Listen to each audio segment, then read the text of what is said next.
The night I took my drunk CEO home began with a moment that still tightens my chest when I remember it. The kind of moment where one small decision can quietly divide your life into a before and an after. Rain streaked the glass walls of a downtown Chicago bar, lights blurring like shaken memories, and I realized that the woman who signed my paychecks, the woman everyone feared and admired, was barely able to stand. In that instant, responsibility, temptation, fear, and compassion collided inside me, and I knew nothing would ever feel simple again. If you believe in kindness, second chances, and quiet choices that define who we truly are, please take a moment to like, comment, share, and subscribe to this channel. It helps stories like this reach hearts that need them. My name is Michael Carter, a mid-level operations manager at a fast-growing tech firm headquartered in Chicago, Illinois. I had always lived carefully, almost invisibly, believing that staying unnoticed was the safest way to survive in a corporate world ruled by egos and sharp elbows.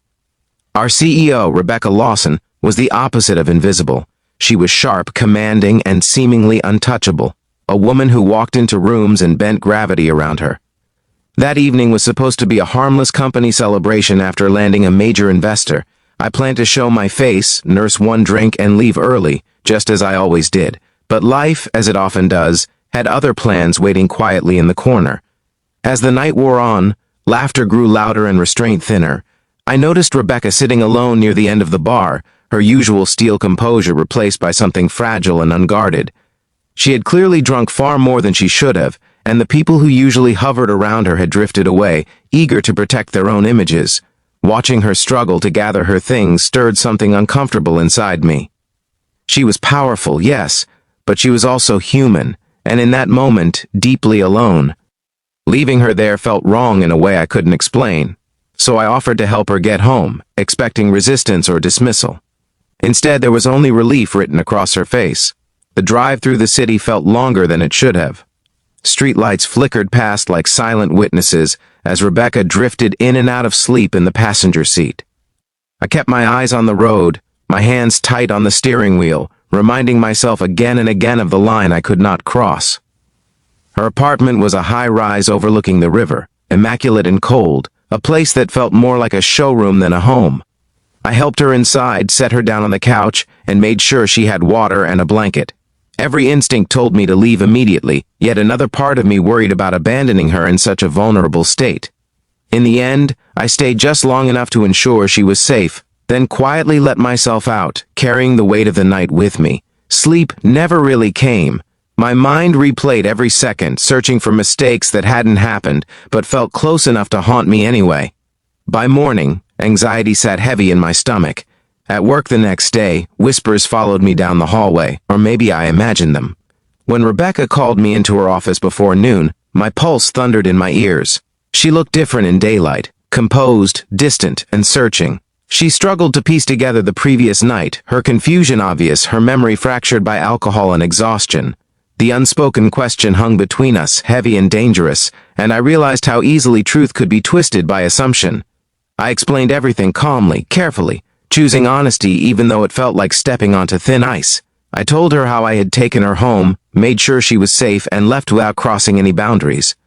There was no defensiveness in my voice, only a quiet need for her to understand who I was. For a long moment she said nothing. Then something shifted in her expression. Something soft and unexpected. Relief washed over her features, followed by something like gratitude, and maybe even shame. She admitted that trust was rare in her world, rarer still when power blurred the edges of intention. That conversation did not end with dramatic consequences or sudden romance. Instead, it ended with mutual respect. The kind that grows slowly and changes everything without announcing itself. The days that followed were strange but meaningful. Rebecca treated me differently, not with favoritism, but with a genuine openness I hadn't seen before. She began asking for my perspective in meetings, listening rather than commanding. I, in turn, found my confidence growing, rooted not in ambition but in integrity. At home, I reflected often on how close I had come to compromising my values, and how choosing decency over impulse had quietly rewritten my future.